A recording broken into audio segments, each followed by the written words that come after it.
Sejak masa pramodernisasi atau zaman kuno, agama menjadi salah satu sumber legitimasi kekuasaan untuk membangun aliansi, membenarkan perang, hingga membentuk identitas kolektif oleh suatu kelompok ataupun negara. Perkembangan global menunjukkan bahwa agama menjadi salah satu faktor penting dalam isu internasional seperti konflik etnis dan sekretarian, diplomasi, gerakan transnasional, hingga pembentukan kebijakan luar negeri. Dalam kasus ini, Lebanon menjadi negara yang sangat mementingkan aspek multisektor dan juga agama.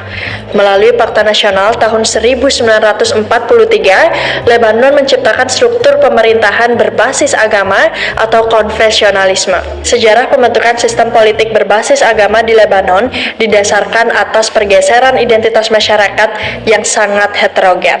Dalam pemikiran Niccolò Machiavelli, stabilitas merupakan tujuan tertinggi sekaligus indikator utama dalam keberhasilan penyelenggaraan negara. Menurutnya, agama adalah instrumen yang dapat mengatur kepatuhan masyarakat tanpa harus menggunakan kekerasan. Bagi Machiavelli, agama memiliki 4 fungsi utama. Pertama, sebagai sumber legitimasi politik. 2, alat pengontrol sosial. 3, penopang stabilitas negara. Dan instrumen politik. Lantas, bagaimana agama mempengaruhi kehidupan sosial politik di negara Lebanon menurut Niccolò Machiavelli?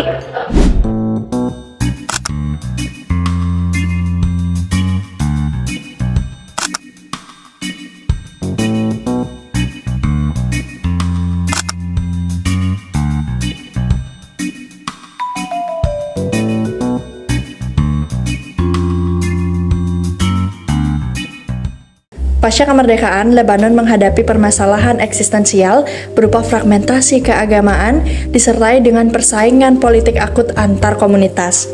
Permasalahan ini menyebabkan Lebanon tidak dapat menciptakan identitas nasional yang tunggal dan inklusif.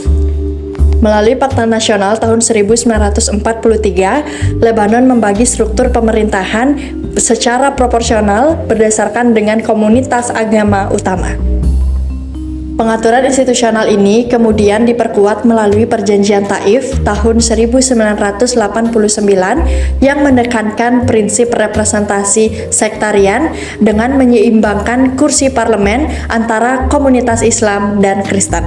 Machiavelli menekankan bahwa seorang penguasa yang rasional harus mengambil keputusan berdasarkan kondisi real masyarakatnya, bukan berdasarkan konsepsi abstrak yang sulit untuk dicapai. Selanjutnya, Niccolò Machiavelli menguraikan bagaimana agama berkontribusi terhadap legitimasi yang dapat dimanipulasi menjadi instrumen pragmatis demi melanggengkan kekuasaan.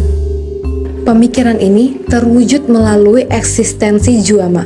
Akibatnya, akses masyarakat terhadap pekerjaan, layanan publik, dan perlindungan hukum lebih bergantung pada kedekatan dengan pemimpin daripada dengan institusi negara.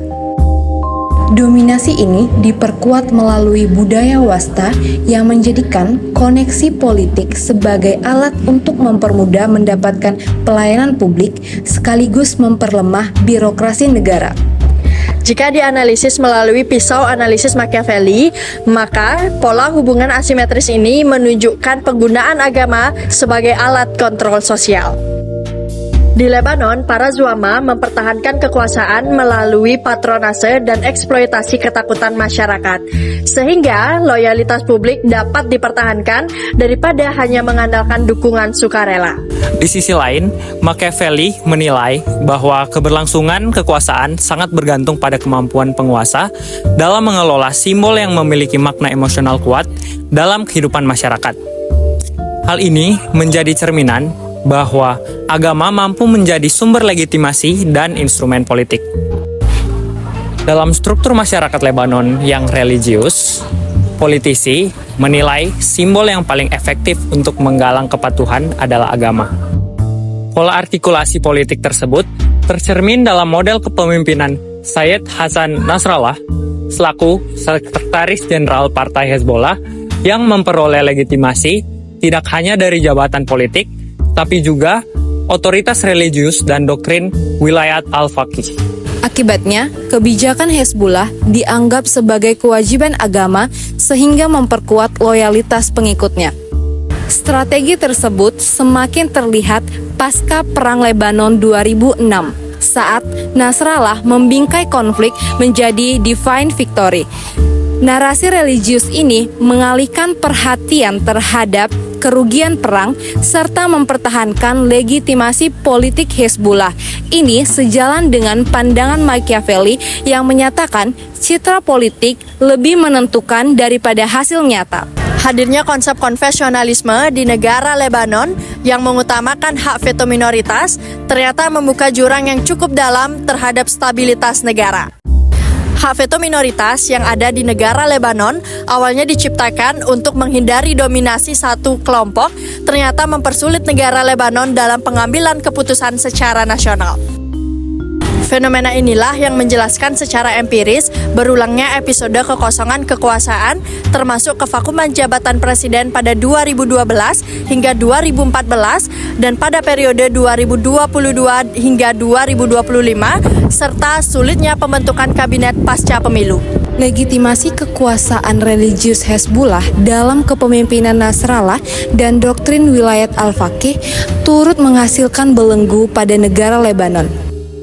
Doktrin wilayat Al-Faqih menempatkan otoritas keagamaan tertinggi bukan pada figur domestik, melainkan pada kepemimpinan spiritual di Iran.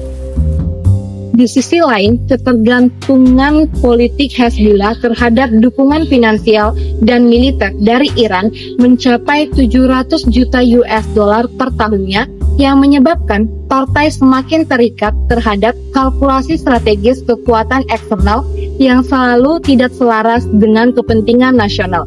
Pelestarian sistem konvensionalisme turut membuat lembaga negara dikuasai elit sektarian, sehingga kebijakan lebih mengutamakan kepentingan politik daripada kepentingan nasional.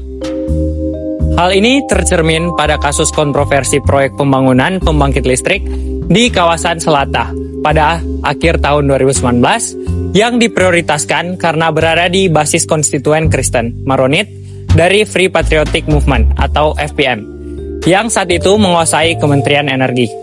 Akibatnya, kebijakan dinilai lebih didorong oleh kepentingan politik sektarian daripada kebutuhan nasional. Sementara IDL mengalami defisit sekitar 40 miliar US dollar pada tahun 2020, hampir separuh dari total utang nasional Lebanon.